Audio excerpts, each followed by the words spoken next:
नमस्कार. साने गुरुजी निवासी प्राथमिक माध्यमिक उच्च माध्यमिक विद्यालय केज येथील हे सर्व विद्यार्थी 10वीच्या वर्गात शिकत आहेत आणि या ठिकाणी आज आम्ही जे भूमिती संकल्पना आहेत तर ह्या भूमिती संकल्पना मुलांना खेळाच्या माध्यमातून कशा प्रकारे दाखवता येतील हे पाहणार आहोत. आता गणिती भूमितीच्या मूलभूत ज्या संकल्पना आहेत ह्या विद्यार्थ्यांना केवळ व्याख्या सांगून नव्हे तर प्रत्यक्ष कृती अनुभव आणि सहभागातून शिकवल्यास त्या अधिक सहज आणि आनंददायी तसेच कायमस्वरूपी समजतात. जी आपलं राष्ट्रीय शैक्षणिक धोरण 2020 आहे आणि त्याचबरोबर जो महाराष्ट्र राज्य अभ्यासक्रम आराखडा 2024 आहे यानुसार आपल्याला सर्वांना असे सांगितले आहे की विद्यार्थी केंद्रित कृती आधारित आणि अनुभवात्मक शिक्षणाला विशेष महत्त्व द्यावे. तर तेच या ठिकाणी आम्ही या व्हिडिओच्या माध्यमातून या विद्यार्थ्यांच्या सहभागातून जे बिंदू आहे, रेषाखंड आहे, रेषा, किरण, समांतर रेषा आहेत, छेदक रेषा आहेत, या मूलभूत भूमिती संकल्पना प्रत्यक्ष कृतीद्वारे कशा मुलांना शिकवण्यात येतील हे पाहणार आहोत. या ठिकाणी पहा आमच्या 10वीच्या वर्गातील विद्यार्थी पवार अजित बाळासाहेब हा जो आहे तो बिंदू ही कृती करून दाखवणार आहे आपल्याला. पवार अजित,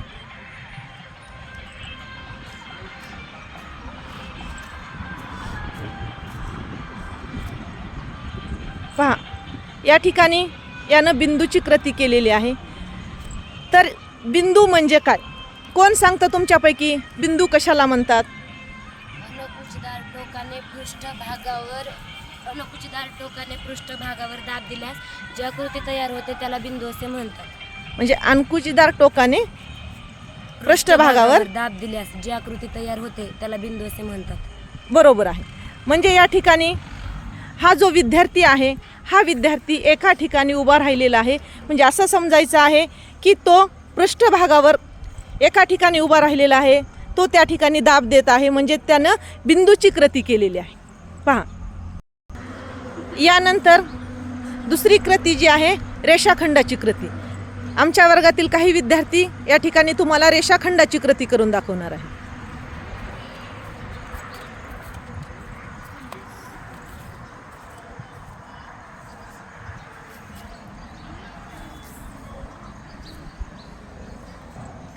पहा ह्या विद्यार्थ्यांनी रेषाखंडाची कृती केलेली आहे. रेषाखंड म्हणजे काय? हां सांगा, रेषाखंड कशाला म्हणतात? दोन निश्चित बिंदूंना सरळ रेषेने जोडल्यावर तयार होणाऱ्या भागाला रेषाखंड असे म्हणतात. रेषाखंडाला दोन टोक बिंदू असतात त्यामुळे त्यांची लांबी निश्चित असते. बरोबर आहे. पहा रेषाखंड म्हणजे काय सांगितलेलं आहे की या ठिकाणी दोन, हा एक विद्यार्थी एका निश्चित ठिकाणी आहे आणि हा दुसरा विद्यार्थी एका निश्चित ठिकाणी उभा आहे आणि ह्या दोघांना जोडणारी जी रेषा आहे तर तो आहे रेषाखंड. यानंतर पुढची जी संकल्पना आहे आपली तर रेषा. आमच्या वर्गातील काही विद्यार्थी रेषा ही संकल्पना कृतीच्या आधारे करून दाखवणार आहेत. रेषा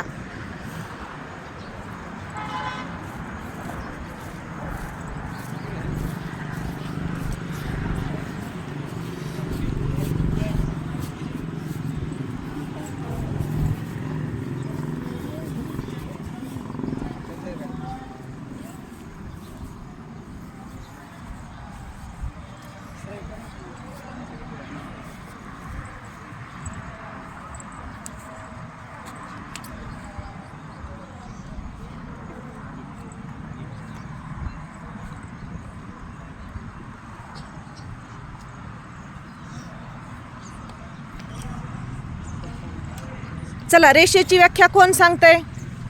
रेषा कशाला म्हणायचं? रेषा म्हणजे दोन्ही बाजूला अमर्याद वाढणारा सरळ मार्ग होय.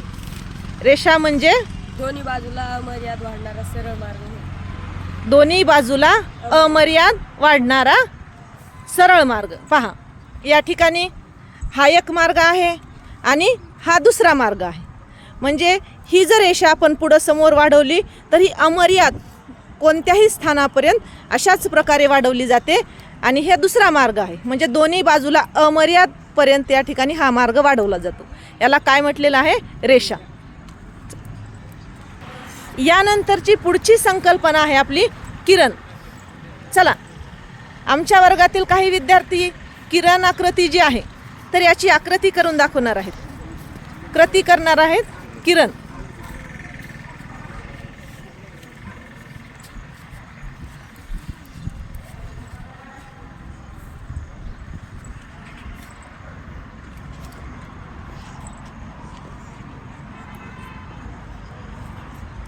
चला, किरणाची व्याख्या कोण सांगतंय?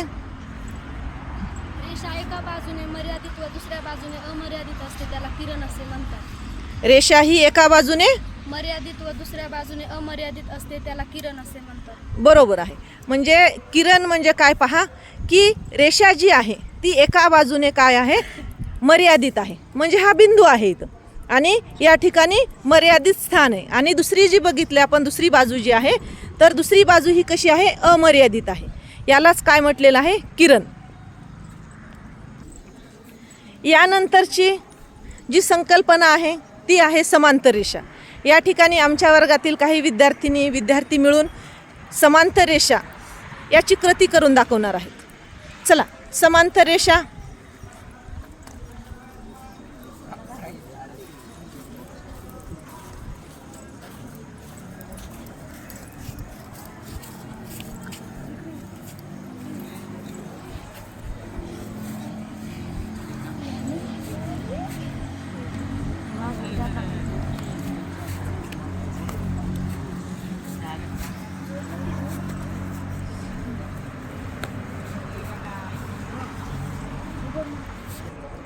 हे पहा, या विद्यार्थ्यांनी या ठिकाणी समांतर रेषा, ज्या दोन समांतर रेषा आहेत याची कृती केलेली आहे.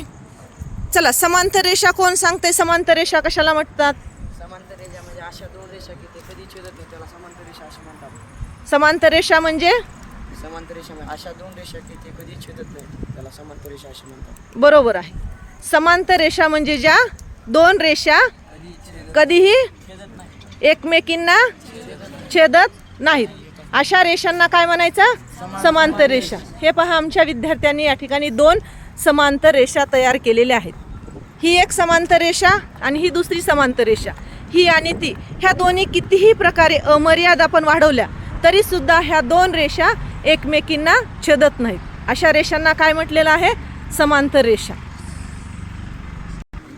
अशा पद्धतीनं आज आम्ही भूमितीमधल्या असणाऱ्या काही 2-3 संकल्पना, बिंदू आहे, रेषा, त्यानंतर रेषाखंड, किरण आणि समांतर रेषा या कृतीद्वारे प्रत्यक्ष मुलांना अनुभव देऊन सांगितलेले आहेत.